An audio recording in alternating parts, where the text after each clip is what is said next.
దగ్గరగా. సో ఇప్పుడు ఏంటి ఈ టీడీపీకి సంబంధించినటువంటి నేతతో సీక్రెట్ మీటింగ్ ఆ వీడియోస్ అవన్నీ కూడా వైరల్ అవుతూ వచ్చాయి. ఏంటి ఈ పరిస్థితి చూసినప్పుడు ఏం జరుగుతుంది? మీరు అన్నట్టు నాకేం సత్సంబంధాలు ఏం లేవు సార్. పరిచయాలు తెలుసు, వ్యక్తిగా పరిచయాలు.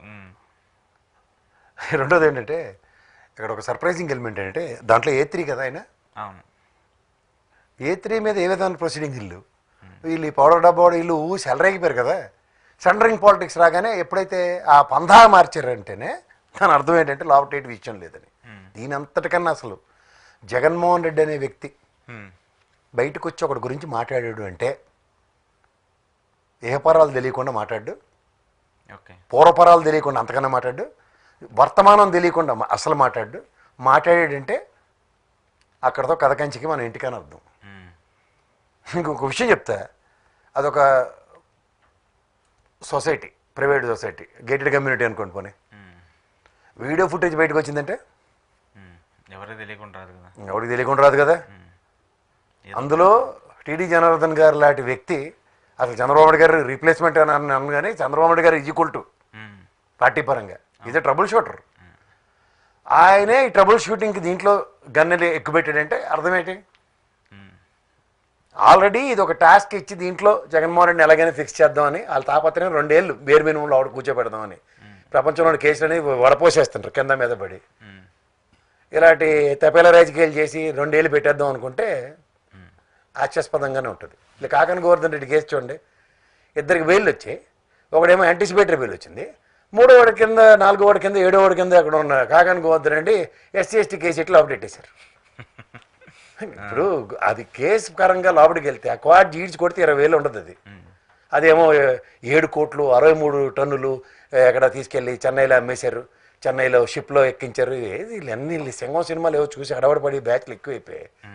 దాన్ని రెడ్ బుక్ కింద పరివర్తన చెందితే ఇలాగే ఉంటాయి. ఓవరాల్గా మీరు గమనించగలిగితే ఈ కేసు గౌరవ న్యాయమూర్తి గారి దగ్గరికి వెళ్ళినప్పుడు పూర్వపరాలు చూడ్డాయినా ఖచ్చితంగా మైనింగ్ యాడ్ జరిగింది, మైనింగ్ శాఖ ఇచ్చిన రిపోర్ట్ చూపిస్తారు ఎక్కడ జరిగింది ఏం జరిగింది అన్నది.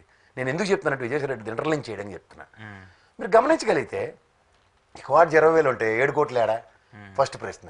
రెండోది ఇటు నుంచి డిఫెన్స్ గుడ్డు గుర్రానికి పలుతూ మా లోతురాలతో వెళ్ళడు కదా, వాడు పనికొచ్చినోడు వెళ్తారు కదా, పనికొచ్చినోడు ప్రాణాలకు తెగించి అసలు విషయాలు చెప్తారు కదా. ఆ ల్యాండ్లో మైనింగ్ జరిగిందా లేదా అన్నది కూడా జరగాలి కదా. ఏవీ లేకుండా కేసు కట్టేసాం. అల్లప్పుడేమో పెళ్ళికి వెళ్ళాడట దొరకలేదట అని ఇన్ని పెట్టకథలు చెప్పి లాస్ట్కి ఇవాళ కేరళలో దొరికారు. అసలు కేరళ ఎందుకు 41 నోటీస్ ఇచ్చి రానంటే కదా ఇవన్నీ చెప్పాలి. ఏంటంటే అడావిడి చేస్తూ ముందు ఒక నెరేటివ్ని ప్రజల్లోకి తీసుకెళ్ళిపోయి దాంట్లోంచి ఒక మకిలిని వీళ్ళని ఎత్తిపోసి ఆ మకిలిని కడిగే కార్యక్రమానికి తెరలేపుకునే కార్యక్రమానికి తెరలేస్తున్నారు. అది ఎలా అవుతుంది? విజయసాయిరెడ్డి విషయంలో కూడా అంతే. అరే భయ్ లెక్కర్ స్కామ్లో నీ పేరు వచ్చింది, మీ అల్లుడితో పాటు గతంలో ఏమైనా ఢిల్లీ లెక్కర్ స్కామ్తో ముడిపెట్టేమైనా మీరు కూడా ఏమైనా ఎత్తేసారు అలా కసిరెడ్డి గారితో కలిపని డైరెక్ట్గా ప్రశ్నించే తరుణంలో ఎక్కడ సరెండర్ అయిపోతారట, ఇంట్లో మీ అంతనాలట, ఆగ నుంచి ఏదో తీసుకొచ్చి ఏదో ఈడు చెప్పిన పెట్ట కదా వాళ్ళు ప్రసన్నమైపోయి నిన్నేమనలే. అసలు నాకు తెలియకూడదు సిఐడి ఆఫీస్కి వెళ్ళక మునుపు జరిగిన మంతనాల్లో A3గా ఉన్నోడికి సడన్గా ఎక్స్క్యూజ్ కన్సిడరేషన్స్ ఎక్కడి నుంచి వస్తాయి?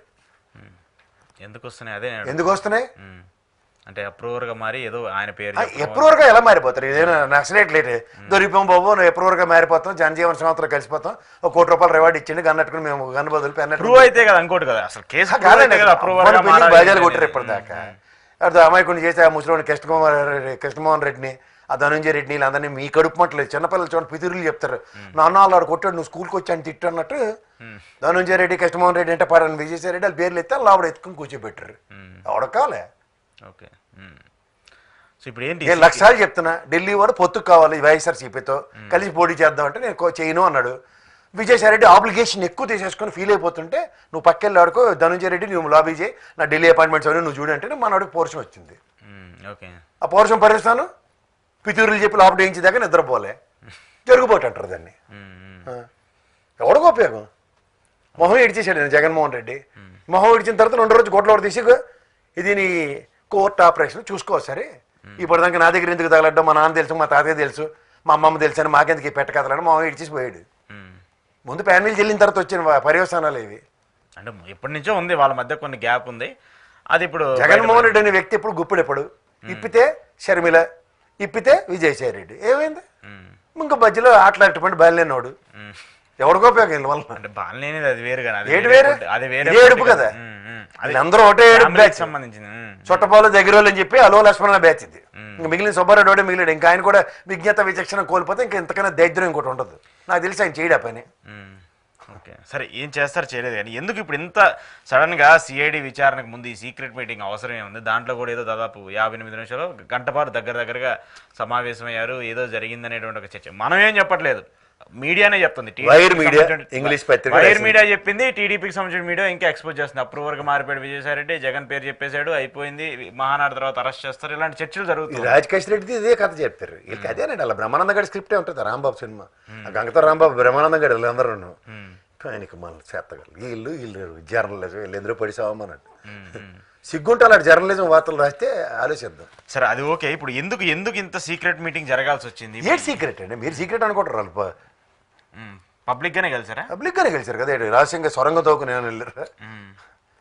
అంటే మొన్నటిదాకా శత్రువుగా చూపించినటువంటి వ్యక్తి ఈరోజు మిత్రుడైపోయాడు సడన్ గా. ఇంకొక శత్రువుని లోపలేయడానికి కోసం పౌడర్ డబ్బా రేట్ రాస్తారు వినాలని ఉందండి. ఆడ చెప్పేది ఏమైనా చెప్తే చెప్పండి. ఎందుకంటే అలా ఈ అమ్మాయి తల్లి ఇంకో అమ్మాయి తల్లి ఇంకా చెత్త తెగర చెలరేగిపోయాడు కదా. ఇప్పుడు ఏం ప్రవచనాలు ఏంటి ఇలా తిప్పి చెప్తుండే అట్లే ముద్రలో ఏమైనా వేసి చెప్తే నువ్వు చూడండి ఒకసారి, అప్పుడే తెలుస్తుంది అది ఒరిజినల్ జర్నలిజం ఏంటన్నది ప్రజలకి క్రిస్టల్ క్లియర్గా వస్తుంది. మొన్న ఒక ఆల్మోస్ట్ గ్రూప్ 1 ఆఫీసర్ స్థాయి కదా ఆవిడది. ఆవిడ గురించి రాశాడు కదా. అలాంటివన్నీ అన్ని వదిలేయడం ఏంటి? ఇప్పుడు ఏమనండి, అరే ఎప్పుడో రేపగానే మా సన్నిధానంలోకి రాగానే నువ్వు పరిశుద్ధాత్మ అయిపోయావు కొత్త ప్రవచనం ఇస్తుండే చెప్పానండి. చెప్తే దాని గురించి కూడా మాడదాం. ఏ3గా లెక్కర్ స్కామ్లో ఉన్నోడికి రెడ్ కార్పెట్ వేస్తారా? ఎవడోడో సంబంధం లేని నన్ను తీసుకొచ్చి ఎత్తుకోదేసేస్తారు లాప్టా. ఇవన్నీ ఎందుకు సార్? ఆ నారాయణ స్వామి కదా సార్ ఎక్సైజ్ మినిస్టర్. ఏ పేరు ఎందుకు లేదు కనీసం? ఎక్సైజ్ శాఖ సంబంధం లేకుండా నారాయణమూర్తి పేరు ఎందుకు లేదు? నారాయణ స్వామి ఎక్సైజ్ శాఖ మంత్రి లేదు, ఎక్సైజ్ శాఖ అధికారులు లేదు, ట్రాన్సాక్షన్ బొడంకాయలు ఇద్దరు పెట్టారు.